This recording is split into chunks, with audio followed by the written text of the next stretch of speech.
আসসালামু আলাইকুম ওয়া রাহমাতুল্লাহি ওয়া বারাকাতুহু। কাছে কিংবা দূরে, দেশে অথবা প্রবাসে, যে যেখান থেকে এই ভিডিও দেখছেন, টেক বাংলা ইউনিক চ্যানেলের পক্ষ থেকে আপনাদের সবাইকে জানাই সাদর অভিনন্দন। তো গাইজ, আজকের এই ভিডিওতে আমি আলোচনা করব যে ফ্রিজের দুই পাশে কেন অতিরিক্ত হিট হয়।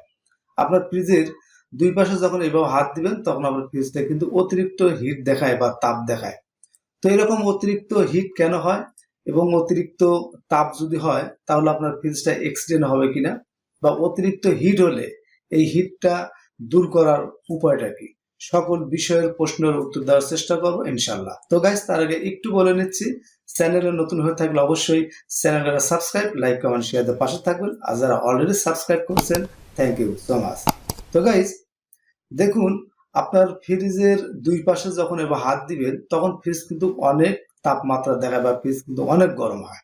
এতে ভয়ের কোনো কারণ নেই, চিন্তার কোনো কারণ নেই। তার কারণ হচ্ছে ফ্রিজ গরম হওয়াটাই ফ্রিজ হচ্ছে স্বাভাবিক প্রক্রিয়া। তো তারপরও একটা আছে অতিরিক্ত হিট আর একটা আছে স্বাভাবিক হিট। অতিরিক্ত হিট কেন হয় এবং স্বাভাবিক হিট কোন সময় থাকে, সকল বিষয় কিন্তু আলোচনা করবো আজকের এই ভিডিওতে।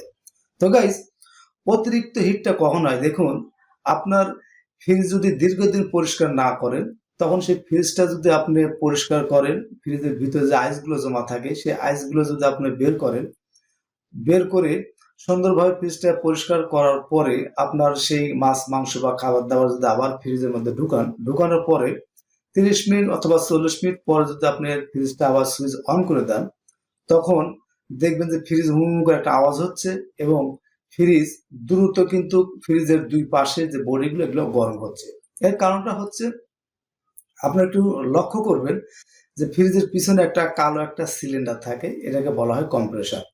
এই কম্প্রেসার ভিতরে এক ধরনের গ্যাস থাকে, সেই গ্যাসটা কন্ডেন্সার টিউবের ভিতর দিয়ে যখন দ্রুত সঞ্চালন বা দ্রুত চলাচল করে তখন ওই কন্ডেন্সার টিউবটা গরম হয়। তার কারণ হচ্ছে এই গ্যাসটা হচ্ছে প্রচন্ড তাপে এবং চাপে, এই গ্যাস তাপে এবং চাপে কন্ডেন্সার টিউবের ভিতর দিয়ে দ্রুত আকারে সঞ্চালিত হয় বা দ্রুত আকারে চলাচল করে।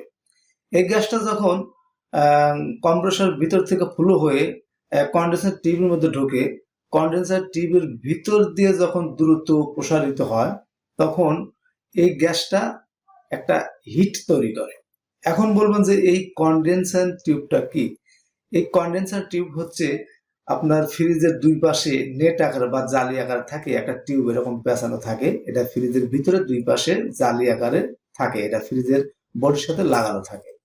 তো এই টিউবটা যখন গরম হয় তখন কিন্তু বডি গরম হয়। আর টিউবটা কেন গরম হয়? টিউবটা গরম হয় হচ্ছে ওই যে আপনার ফ্রিজটা যখন পরিষ্কার করলেন তখন ফ্রিজের ভিতরে বাহিরের একটা বাতাস যায় এবং ফ্রিজের ভিতরে ফাঁকা থাকে, যার কারণে ফ্রিজে সুইচ অন করার সাথে সাথে ফ্রিজটা অতিরিক্ত লোড পায়। তখন ওই কম্প্রেসারের ভিতর থেকে গ্যাসটা কন্ডেন্সার টিউবের ভিতর ঢুকে, কন্ডেন্সার টিউবের ভিতর ঢুকে দ্রুত আকারে তাপে এবং চাপে সঞ্চালিত হয়। এই গ্যাসটা কন্ডেন্সার টিউব হতে চলে যায়, এক্সপেনশন নামক একটা বাল্ব আছে, সেই বাল্ব সাথে কন্ডেন্সার টিউব কানেক্ট করা আছে, সেই গ্যাসটা এক্সপেনশন বাল্বের মধ্যে ঢোকে এবং এক্সপেনশন বাল্ব থেকে আবার এই গ্যাসটা ইভাপোরেটর নামক একটা টিউব থাকে, সেই টিউবের সাথে কানেক্ট থাকে। সেখান থেকে গ্যাস পাস হয়ে ইভাপোরেটর টিউবের ভিতর দিয়ে ঢুকে পুনরায় গ্যাসটা কিন্তু আবার সেই কম্প্রেসরের ভিতরে প্রবেশ করে। তো এইভাবে গ্যাসটা যখন দ্রুত সঞ্চালন হয় বা দ্রুত চলাচল করে বা খুব দ্রুত গতিতে যখন রানিং হয় তখন কিন্তু সেই পাশে থাকা কন্ডেন্সার টিউবটি কিন্তু গরম হয়। তো এতে গরম হলে ভয়ের কোনো কারণ নেই, আপনার চিন্তামুক্ত থাকবেন, ফ্রিজ গরম হবে এটাই স্বাভাবিক প্রক্রিয়া। তো আপনার ফ্রিজ যদি গরম হয় তাহলে আপনি বুঝবেন যে আপনার ফ্রিজ ঠিক আছে। আর যদি ফ্রিজের দুই পাশে যদি গরম না হয়, সবসময় ঠান্ডা থাকে, তাহলে আপনি বুঝবেন যে আপনার ফ্রিজের সমস্যা। তো ফ্রিজ গরম হলে কোনো ভয় নাই এবং ফ্রিজ অ্যাক্সিডেন্ট বা এক্সপ্লোশন হওয়ার কোনো সম্ভাবনা নাই বা দুর্ঘটনা হওয়ার সম্ভাবনা নাই। আপনি একেবারে চিন্তামুক্ত থাকবেন। তো এখন আসুন যে আসলে যদি গরম অতিরিক্ত হয়ে যায় তাহলে এটা দূর করার উপায় আছে কিনা। দেখেন, দূর করার একটা উপায় আছে, সেটা হচ্ছে আপনার ফ্রিজ যখন আপনার রুমের মধ্যে রাখেন তখন ওই ফ্রিজটা যেন ওয়ালের একেবারে কাছাকাছি যেন না থাকে, ওয়াল থেকে যেন একটু দূরত্ব থাকে। এবং লক্ষ্য রাখবেন যে ফ্রিজের আশেপাশে আপনার ওয়ার্ডরোব, মেক্সিল বা আরো যত আসবাবপত্র আছে ফ্রিজের চারদিকে যেন না থাকে। চারদিকে থাকলে যে কাজটা হয়, ফ্রিজ যখন গরম হয় তখন সেই গরমটা যখন ছেড়ে দেন তখন কিন্তু সেই গরমটা কিন্তু মানে বাইরে কিন্তু যেতে পারে না, কারণ ওই যে আপনার চতুর্দিকে যে জিনিসপত্রগুলো থাকে, আসবাবপত্র থাকে, এগুলো চাপের কারণে কিন্তু ভিতরে ফ্রিজের চারদিকে কিন্তু বাইরের আলো বাতাস কিন্তু না ঢোকার কারণে কিন্তু ওই ফ্রিজের তাপটা কিন্তু ছাড়তে পারে না, সঠিকভাবে কিন্তু ছাড়তে পারে না, যার কারণে কিন্তু ফ্রিজ গরম হয়। এদিকে খেয়াল রাখবেন যে ফ্রিজের আশেপাশে আপনার কোনো জিনিস রাখবেন না, আপনার ওয়ার্ডরোব, তারপর মেক্সিল আসবাবপত্র যেগুলো আছে ফ্রিজের আশেপাশে রাখবেন না। ফ্রিজটা সবসময় ফ্রি রাখবেন, যেটা ফ্রিজটাতে বাইরের আলো বাতাস লাগে বা ঢোকে, তাহলে কিন্তু ফ্রিজটা অনেকটাই ঠান্ডা থাকবে।